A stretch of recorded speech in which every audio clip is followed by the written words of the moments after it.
Binibigyan ni Tanggol ang dahilan nitong si Ramon para tuluyan na siyang itakwil. Samantala, maayos na sanang nakipagnegosasyon itong si Ramon sa kanyang katransaksyon.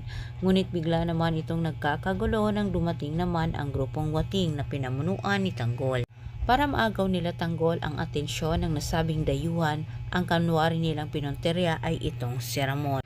Subalit habang tinutukan naman itong si Ramon ng armas sa mga kasamahan ni Tanggol, napaisip din siya kung paano umano nalaman ng kalaban ang kanilang transaksyon.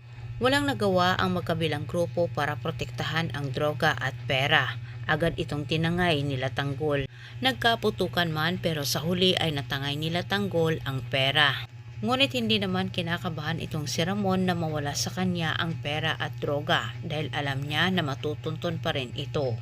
Sa pamagitan ng kanyang nilagay sa bag ay natuntun niya saan dinala ni Tanggol ang mga ito.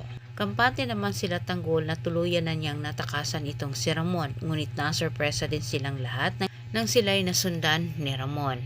Nakipaghabulan sila Tanggol kay Ramon na sa kanilang pagkaakala ay makaiwas sila sa mga bala ni Ramon. Samantala sa kabilang banda, nasa mga gerero na sana ang panalo, ngunit muli naman itong sinira ni Olivia na kung saan lumabas sa balita ang pagbigay ng pahayag sa Jua Arts ni Roberto at inamin mismo nito ang kanilang relasyon ni Roberto. Sa puntong ito, alam na ni Roberto kung sino ang taong may kagagawan sa panhinira sa kanyang pangalan.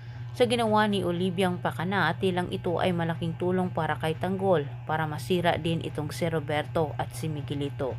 Antabayan po niyo ang susunod kong update. Daghang salamat sa pagtanaw. Ayaw kalimti pag-subscribe.